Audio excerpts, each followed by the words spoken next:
Կիրակի գնալու եք Հովանավանք, արդյոք Փաշինյանը նշել է, որ կրկին գնալու է Հովանավանք եւ մասնակցելու եւ աշխատանքային օրակարգը փորձելու եմ այնպես դասավորել, որ գնամ Հովանավանք, դրանից հետո մասնակցեմ վաղարշաբաթի քարոզարշավին, իմիջիալոց դրանից հետո 2 շաբաթ արձակուրդում եմ լինելու եւ կարող ենք վաղարշաբաթում ավելի հաճախ հանդիպել։ Որովհետեւ Փաշինյանն է ասել, որ մասնակցեք, Ես առհասարակ մասնակցեք, հրապարակային այդպես ցուցադրեք, որ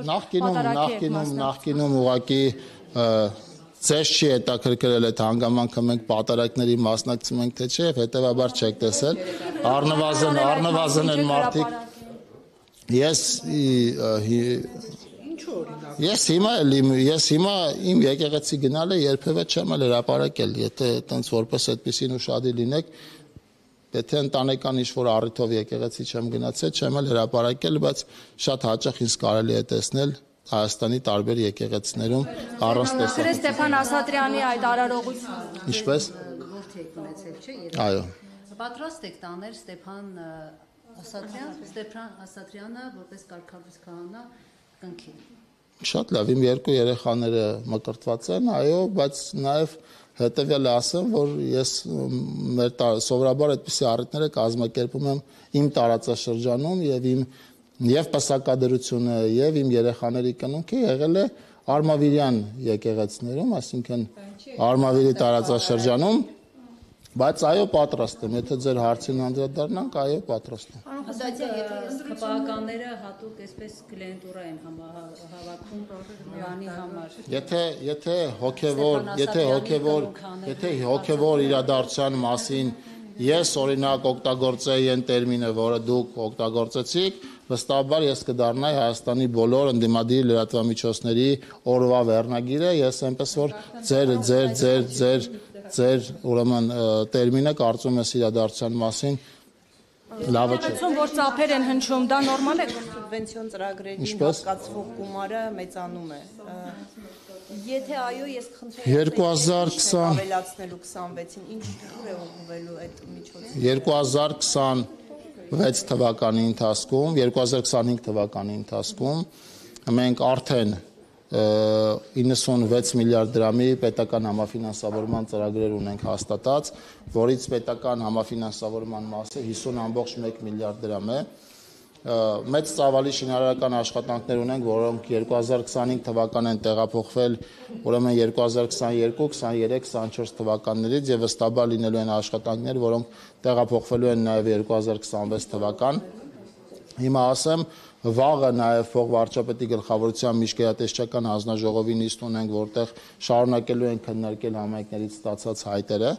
Նկատի ունեմ սա թվարկում եմ, որպեսզի պատկերացնեք, որ այս process-ը մեր մոտ անընդհատ process է եւ հնարավոր էլ չի ընդհատել, որովհետեւ 22, 23, 24, 25 թվերից մենք շարունակական կատարողականներ ենք ստանում։ Տարածքային կառավարման եւ ենթակառուցվածքների նախարարությունը պետական բյուջեից պատրաստ է ֆինանսավորում իրականացնել այն բոլոր կատարողականների մասով, որոնք անհրաժեշտ կարգով ուսումնասիրված են եւ աշխատանքը տեղում անհրաժեշտ կարգով իրականացված է։ Հետեւաբար, եթե մեզ ներկայացվի 30 միլիարդ, մենք կֆինանսավորենք 30 միլիարդ, ներկայացվի 35 կֆինանսավորենք 35, ներկայացվի 40 կֆինանսավորենք 40։ Համայնքներից է գալու։ Դրանք վերաբերվում են, այո, ամբողջությամբ սուբվենցիոն հայտերը գալիս են համայնքներից, համայնքները իրենք են նաև հանրային քննարկումներ իրականացնելով որոշում առաջնահերթությունները։ Իհարկե պետության կողմից կան սահմանած առաջնահերթություններ, որոնցում պետական համաֆինանսավորման պետությունն է համարում առաջնահերթություն։ Միշտ է եղել այդպիսի ենթակառուցվածքներ, որոնք պետությունն է համարել առաջնահերթություն, դրանք հիմնականում 2026-ին էլ դրանք լինելու են ուրեմն ճանապարհաշինական աշխատանքները, նախադպրոցական ուսումնական հաստատությունների շենքերի կառուցման, վերակառուցման աշխատանքները, խմելու եւ ոռոգման ջրամատակարարման համակարգերի արդիականացման ուղղված աշխատանքները, գազաֆիկացման ուղղված աշխատանքները, սրանք մեր առաջնահերթություններն են։ Պարոն Խուդատյան, արդյոք կա կառավարությունում գրավոր կամ նկատի ունեմ նախագիծ կամ դեռ մտադրություններ, քննարկումներ այն մասին, որ ինչպես Նիկոլ Փաշինյանը նշեց, եկեղեցիները, որոնք անհատույց տրված են մայրաթորին հետ վերցվի։ Ես այդպիսի տեղեկատվության չեմ տիրապետում, հարցը մեր նախարարության համակարգման տիրույթում չի եւ դրա բերում է որ ըստ երևույթին այդպիսի ինֆորմացիա չեմ Բայց որ տիրապետում։ ասենք վերադարձվեն, դա պետ գույքին է միացվելու։ Սովորաբար պետական գույքերի կառավարումը ուրեմն եթե այդ գույքը այլ կառավարող մարմին չունի, պետ գույքին, իսկ եթե այլ կառավարող մարմին ունի, համապատասխան գերատեսչության։ Եկեղեցիները վերադարձվեն պետությանը, ճիշտ կլինի վարչապետի աշխատանքը։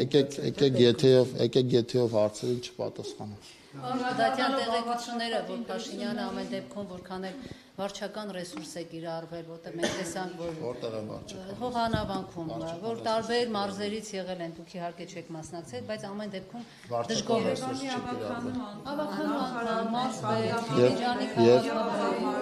Անվտանգության ծառայությունը քաղաքացիական հագուստով գրեթե կեսն է Եվ անվտանգության ծառայությունը հանրային բոլոր միջոցառումների ժամանակ շատ դեպքերում իրականացնում է։ Դե ես հիմա չափը չեմ կարող ասել, իսկ ով է հաշվել ինչ չափ։ Մենք ամբողջ Շատ լավ, հրապարակեք որ կեսն վարչական ռեսուրսի կիրառում չի եղել։ Փաշինյանը դժգոհ է եղել։ Վարչական ռեսուրսի կիրառում չի եղել։ Փաշինյանը թիվը դեռ չի հանգստացնում, որ քիչ է։ Գրել էր հարգելի ընկերներ արեք Երևանի քաղաքապետի դեպքում ունեին վերջին քարոզաշրջանը։ Ունեինք որտեղ գրված էր, որ հարգելի գործընկերներ, վարչական ռեսուրսի հայկական հարգելի գործընկերներ, վարչական ռեսուրսի կիրառումը բացառեք ունեն գրված։ Թիվը որ քիչ էր, սա արդյոք ցուցիչ է, որ կաթողիկոսի դեմ պայքարում միայնակ եք մնացել։ Ինչին է Որ թիվը քիչ էր Հովանավանում։ Հարգելի գործընկերներ, ձեր գործընկերների մի կողմը ասում է, որ մեծ քանակությամբ մարդիկ են եղել, մյուս կողմը ասում է, որ Իցան աշխատակիցներ են եղել մեծ քանակով, բայց մարդկանց թվականակը մեծ չէր։ Հիմա սա արդյոք ցուցիչ չէր, որ կաթողիկոսի դեմ պայքարում միայնակ է։ միջոցներից մեկի հարցումն է նայում նույնիսկ, եւ ես խորհուրդ կտամ այդ հարցումը դուք էլ նայեք պատկերացնելու համար մեր աջակիցների թիվը այս process-ում ինչքան է։ Պարոն Խուդատյան, Նիկոլ Փաշինյանը խմբում որ գրել էր, տակնել ասենց գրել էր, որ վարչական ռեսուրս չկիրառել, թող մարզպետը 30 հոգում է հետը բերել, եթե ոչ մարզպետարանի կամ Ես չեմ պատկերացնում ինչի մասն եք ասում խոսքը։ Որ հանրահավաքորը։ Հա քաղաքական շատ լավ, վաղարշապատի քաղաքապետի ընտրությունների մասնակիցների կեսից ավելին հյուրախաղերով Երևանից են եկել վաղարշապատ։ Ընդդիմադիրների շարքերի առաջին կեսը հյուրախաղերով վաղարշապատ ժամանած ձախողված քաղաքական գործիչներ են, որոնք իրենց թիմակիցներն են եւ մենք դեմ չենք, որ իրենք մասնակցեն այդ քարոզարշավը։ Ես նկատի ունեմ, որ քաղաքական process է եւ եթե քաղաքական ուժ կա, որի համակիրները ուրեմն Հայաստանի Հանրապետության տարբեր բնակավայրերից են, իրենք էլ կարող են մասնակցել։ Բայց եկեղեցու դեմ է սկսված հատկապես Եկեղեցու դեմ չի սկսվել, խոսքը վերաբերվում է Սահակյանի վարկանիշը որքան են ասում եք դու հաղթել է տարբեր ընտրություններում, ամեն դեպքում ձեր ուսումնասիրություններով ինչ որ Ես առաջարկում եմ ձեզ այդ հարցի պատասխանը ստանալու համար հարցում իրականացնեք վաղարշապատում, բայց քանի որ դատելով են հանգամանքից, որ ձեր գործընկեր լրատվամիջոցներից մեկը